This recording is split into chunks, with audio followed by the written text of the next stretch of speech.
मैं ਤੁਹਾਡਾ ਦੋਸਤ ਗੁਰਨਾਮ ਜੱਟ ਤੇ ਮੈਂ ਤੁਹਾਨੂੰ ਅੱਜ ਦੱਸਾਂਗਾ ਇਹ ਜਿਹੜਾ ਸਾਡਾ ਪੀਲਾ ਹੈ ਇਹਦੀ ਕਿੰਜ ਕਟਿੰਗ ਕਰਨੀ ਹੈ, ਕਿੰਨਾ ਚੌੜਾ ਰੱਖਣਾ ਹੈ, ਕਿੰਜ ਸੈਟਿੰਗ ਕਰਨੀ ਹੈ। ਆਓ ਵੀਡੀਓ ਸ਼ੁਰੂ ਕਰਦੇ ਹਾਂ। ਐਸੀ ਕਪੜਾ ਲਿਆ ਇਹਨੂੰ ਇਸਤਰੀ ਮਾਰ ਲੈਣੀ ਹੈ, ਚੰਗੀ ਘੁੱਟ ਕੇ ਇਸਤਰੀ ਮਾਰਨੀ ਹੈ ਗਰਮ, ਠੀਕ ਹੈ। ਉਸ ਤੋਂ ਬਾਅਦ ਇਹਦੀ ਇਸ ਤਰ੍ਹਾਂ ਭੰਨ ਪਾ ਲੈਣੀ ਹੈ, ਭੰਨ ਪਾ ਕੇ ਇਹਨੂੰ ਵੀ ਅੱਛੀ ਤਰ੍ਹਾਂ ਡਬਲ ਕਰਕੇ ਇਸਤਰੀ ਮਾਰ ਲੈਣੀ ਹੈ, ਠੀਕ ਹੈ। ਉਸ ਤੋਂ ਬਾਅਦ ਇਹਨੂੰ ठंडा होने देना ऐसे कपड़े भन पा लीए। उस तो बाद असीं तीरा हमेशा याद रखियो, तीरा जिहड़ा है 5.5 इंच चौड़ा रखना है। 5.5 इंच है, देखो 5.5 इंच चौड़ा तीरा, ठीक है। कोई तो निशान ला लेना है 5.5। हुण इहदा तीरा है 17 इंच, है देखो 17 इंच। ये 17 तो 3 सूत्र वध रख लेना, ठीक है। उस तो बाद इधरों भी उस तरह ही। उस तो बाद ए देखो तीरे का होना सारा सिरा पूरा हो गया, इनू असीं निशान ला लेना, ठीक है। निशान लग गया। उस तो बाद इत्थे भी असीं निशान ला लेना थोड़ा जिहा करिश्मा कर, ठीक है जी। निशान लग गए ने। उस तो बाद इथों तीरा रखना 3.5 इंच, 3.5 इंच इथों रखना है, इतने निशान लगाना है, 3.5 इतने लगाना है, ठीक है।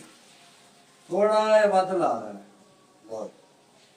उस तो बाद क्लासिंग देनी असा इथों अंदाजे नाल ला लेना, कटना नहीं है जी। जो तीरे का हल है ना वो नहीं कटना है, ठीक है जी। उस तो बाद रखो इधर पूरा हो गया। थोड़ा जिहा करिश्मा रख लेना है, ठीक है जी। यह जी शेप हो गई है। होने की करांगे असीं कटिंग। कटिंग इंज करनी है तुहाडी कैंची सिद्धी जाके मिले उत्ते, ठीक है। हाँ, उस तो बाद यह कटिंग करनी है।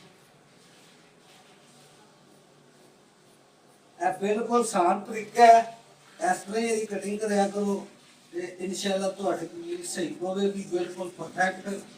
है देखो यह साडा नमूना तैयार हो गया। हुण असीं इहदी सैटिंग करांगे, कमीज दे उत्ते लगा के इहदी सैटिंग करांगे। यह देखो तुहानूं समझाउण वास्ते मैं इत्थे निशान लगाउण लगा कि तुहानूं बेहतर नज़र आए। यह पैर दा दबाव जिहड़ा विच जाना है, ठीक है जी। लाइन हो गई है, इनू छाने ये उत्ते, ठीक है जी। बिल्कुल फिट आया। उस तो बाद कमीज का सामना जिहड़ा इनू तुसीं उत्ते इंज विछा लेना, लो जी, ठीक है जी। उस तो बाद इनू इंज उत्ते पलट लेना है, लो जी। बिल्कुल पूरा है, जरा मुंडे थले वहावे। देखो बिल्कुल पूरा है, इत्थे कोई वाधा घाटा नहीं। उस तो बाद इत्थे निशान ला लेना तुसीं।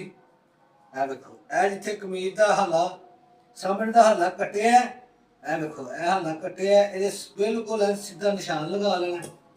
आसान तरीका घट ला लेना कैंची के नाल। उस तो बाद यह देखो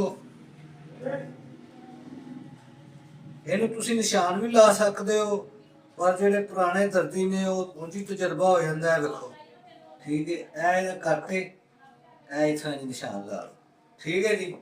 उस तो बाद इनू तुसीं इंज गोल करना,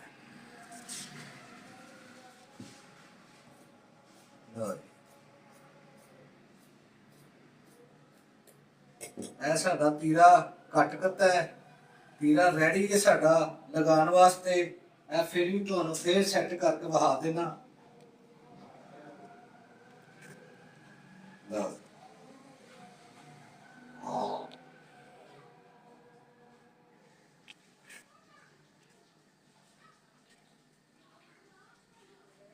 लो जी, साडी कमीज का जो तीरा बिल्कुल फिट पूरा आया उत्ते, ठीक है। अगर मेरी वीडियो या सैटिंग तुहानूं अच्छी लगी हो कमेंट बॉक्स में जरूर दस्सिओ। मैं तुहाडा दोस्त गुरनाम जट्ट, मेरी शॉप का नाम है A+ टेलर। चैनल सबसक्राइब करो, वीडियो लाइक करो और दोस्तों तक पहुँचाओ। आप लोगों का बहुत शुक्रिया। अल्लाह हाफिज।